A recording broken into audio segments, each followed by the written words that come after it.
Salut tout le monde, c'est Rémi, modélisme du 59. Aujourd'hui, on se retrouve pour une toute nouvelle vidéo sur le sujet une nouvelle RC est arrivée à l'atelier. Ça va continuer sur le sujet de vidéo que j'ai déjà commencé au niveau d'une liste que je n'ai pas fini, qu'il faut que je termine. Donc là, aujourd'hui, vous avez pu voir le titre.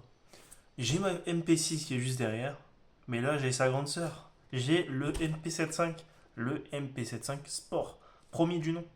Et en plus, c'est spécifiquement cette voiture-là a participé à des courses de ligue et courses amicales, notamment à l'ancien club Elema, qui porte toujours le nom d'ailleurs à Beuvry-la-Forêt, que vous connaissez déjà. Mais avant, le LMA était à Ronc. Et cette voiture a déjà participé à des courses à Ronc. Et vous pouvez retrouver d'ailleurs la voiture sur une vieille vidéo du club. Je crois que c'était en 2004-2005, je ne saurais pas la date exacte, malheureusement. J'ai aucune rubrique, je ne peux pas savoir. Il n'y a aucun truc qui a été créé par rapport à cet événement-là. Mais voilà, aujourd'hui, présentation de ce MP75 qui était à la base à mon père, ensuite est arrivé chez mon tonton, et moi, j'ai racheté la voiture.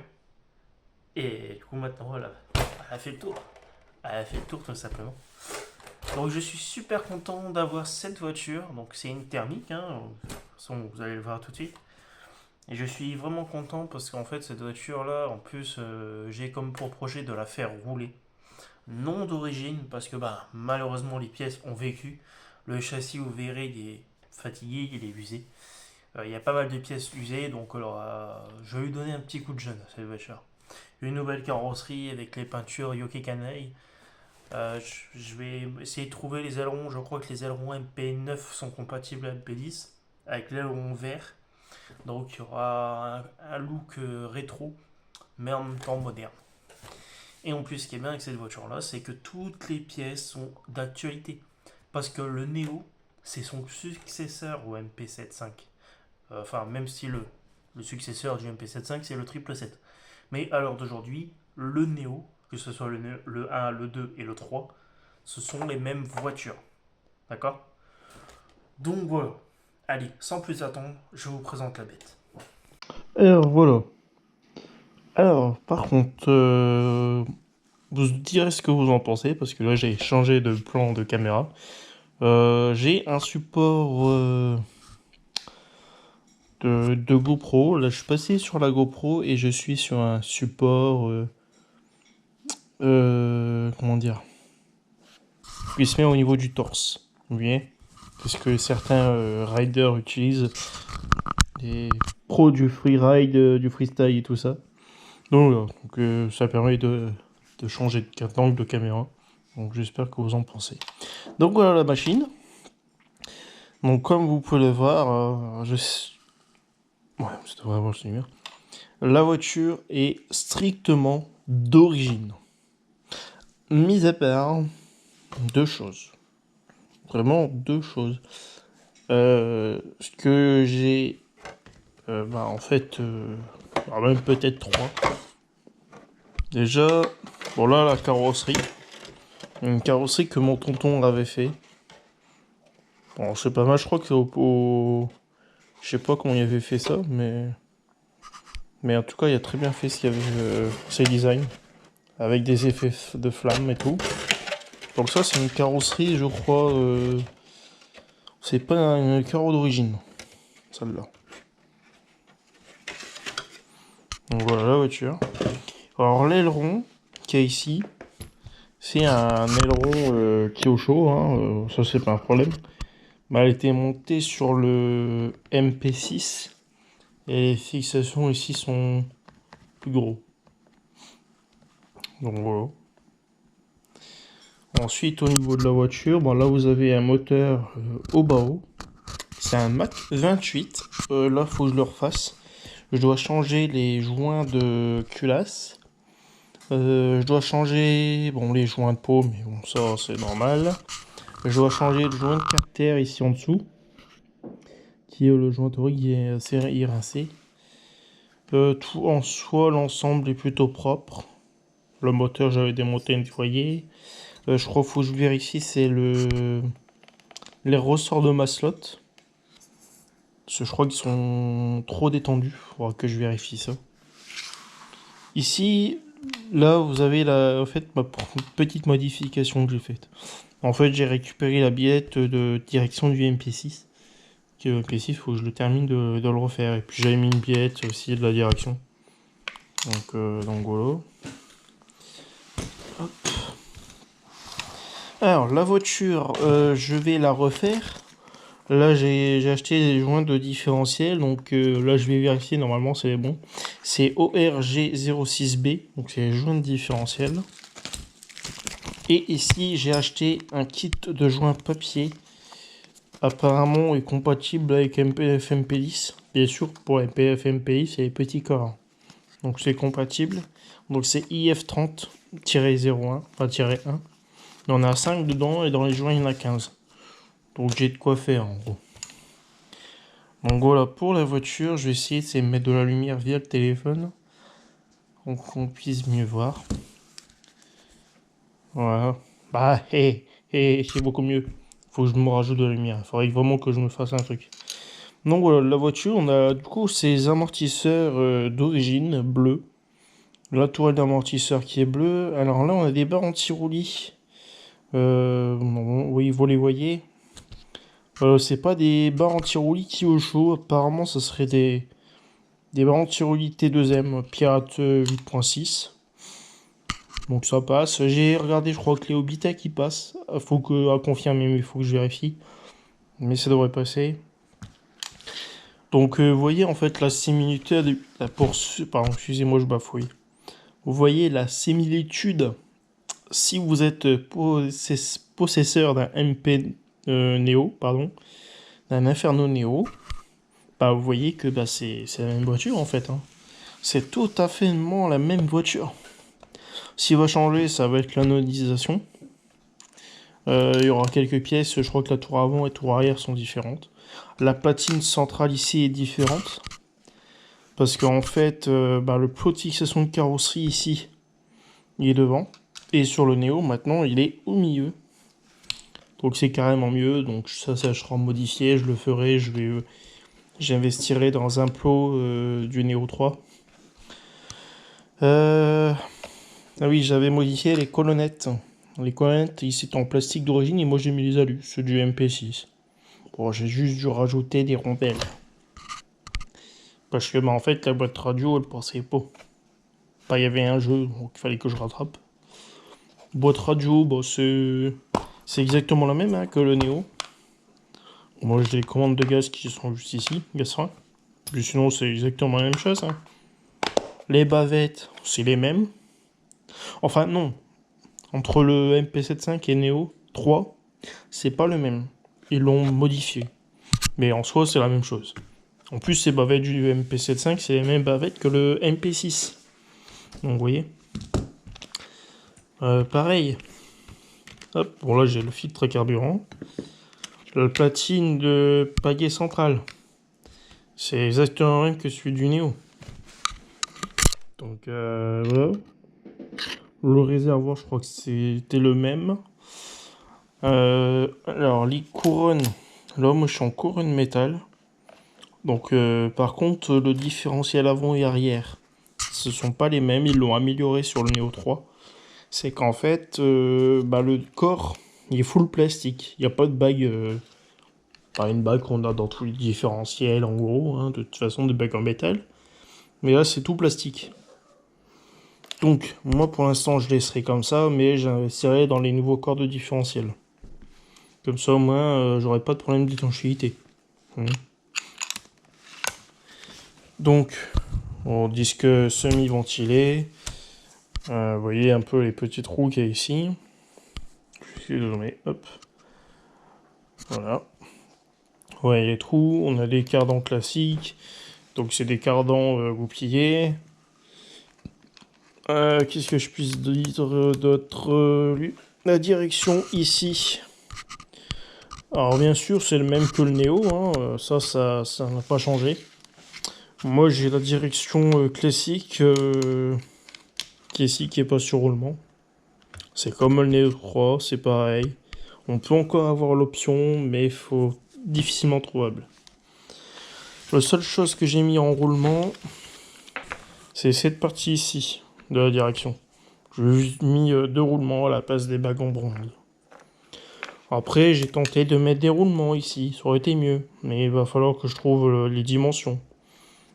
Ça au moins, ça sera mieux guidé. Au niveau des cames de frein, ici j'ai mis des roulements. Pour bien guider... Hop. Ici en fait, vous voyez un peu, là-dedans, les cames de frein à la place. Les bagues, c'était des bagues en métal ou en plastique. Donc, moi j'ai remplacé direct par des roulements épaulés.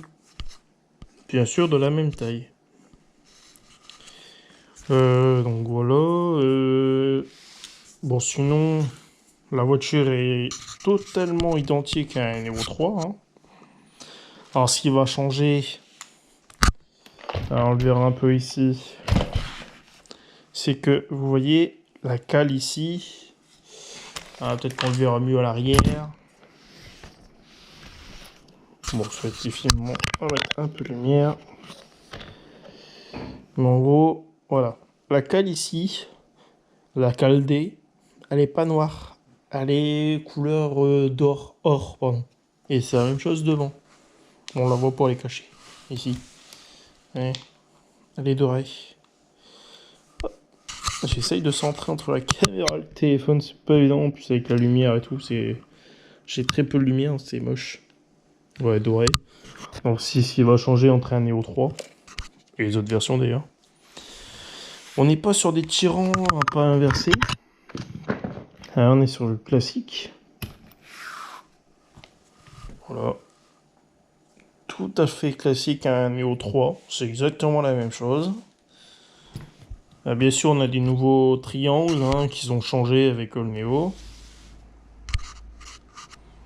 Ils l'ont modifié. Sur le Neo 3, ils ont mis des supports de bavette de pare-boue, pardon. De toute façon, l'avantage avec Kyosho, c'est que quand ils nous sortent une nouvelle voiture ou une réédition d'une voiture, c'est que il te la modifie, il te l'optimise. Et c'est ça qui est bien avec Kyosho. Donc voilà. Et puis il y a aussi le support aileron qui est différent. En fait, moi j'ai pas un Neo sur moi, mais je sais qu'en regardant les vidéos d'RC Mag, on voit les différences. Donc voilà, le châssis. On peut pas le voir forcément, mais je peux vous dire que le châssis a morflé. Donc on peut voir un peu à la rigueur. Bon déjà ici c'est quasiment limé. Je sais pas si on arrivera à voir les défauts du châssis. Ça va être un peu compliqué. On voit plus ou moins ici. Et on dirait que là, vous voyez, on dirait que ça a été gravé. Alors je sais pas c'est quoi, comme type de gravage, j'en sais rien. J'arrive plus ou moins à lire. Je vois, pour vous, vous le verrez pas, mais moi je vois un R et un M. Et peut-être un I, j'en sais rien, je sais pas. Franchement, je sais pas, faudrait que je demande à mon père ce qu'il en pense et à mon tonton. Sinon, comme vous pouvez le voir, ici, il y a une différence, c'est qu'il y a un gros trou. Et c'était pour placer, du coup, une boîte de vitesse. Parce que le châssis était compatible avec la version piste, la GT. La première Kyosho Inferno GT. Et le Land Max 2. Parce que le Land Max 2 est un MP75. Donc voilà. C'était parce que c'était la même voiture, le même châssis. Les trous de fixation du moteur, c'est la même chose qu'on retrouve sur la Neo 3. C'est ça qui est cool. Alors peut-être pas ces 4 trous ici, mais on retrouve ces fixations ici. Et c'est ça qui est bien avec Kyosho, c'est qu'on n'a plus besoin de changer quand on veut démonter son moteur, de jouer sur l'entre-dents. On a juste à dévisser les 4 vis et on n'est plus emmerdé. Donc voilà, vous voyez un peu l'état des triangles. Mais ce que je peux vous dire sur le châssis, c'est que vous ne pouvez pas le voir, mais le châssis est tordu. En gros, au lieu d'être plat, il est comme ça. Vous voyez, il est tordu, quoi. Ça, c'est quand je l'ai démonté la première fois avant de pouvoir vous la présenter. Donc voilà. Les hexagones, c'est pareil. Ils sont différents. La numérisation est très différente. Un néo classique. Les cardans, c'est la même chose, normalement.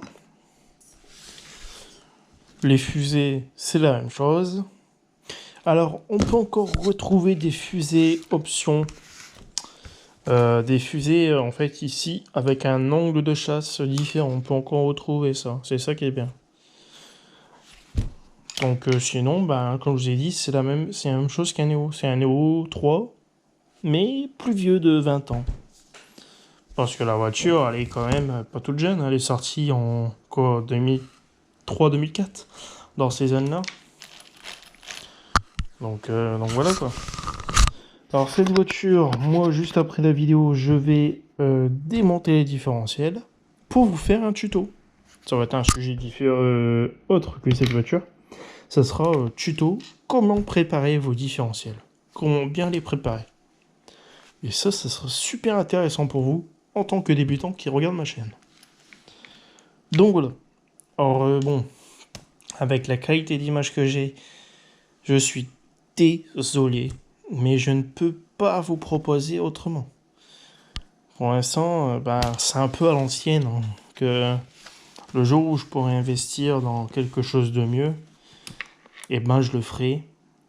Vous verrez d'ici, je sais pas encore quand, un studio. Je vais me faire un petit studio, un atelier, un grand atelier qu'il faudra que je me fasse dans une nouvelle maison, parce que on a l'intention avec mon père de déménager, et ça va nous changer littéralement la vie, que ça soit pour moi le modélisme et pour autre chose personnel.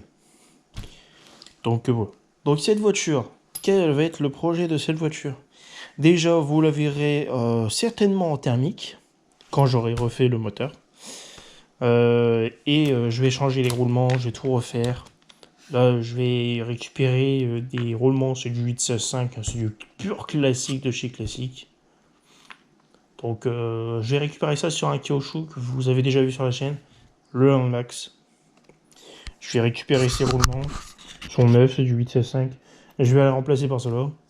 Comme ça, l'autre voiture, elle sera sur roulement aussi. Après, cette voiture, vous la verrez en électrique. Oui. Donc, je vous ferai une vidéo là-dessus, hein, comment convertir votre voiture avec le kit fourni par Kyosho. Donc, c'est le kit de conversion électrique pour Inferno. Ça va du MP9 au Neo. Donc, voilà. Allez, sur ce, les amis, je vous laisse.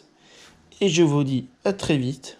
N'oubliez pas de vous abonner, de liker et à partager. Allez, salut tout le monde et à bientôt pour de prochaines vidéos. Ciao, ciao!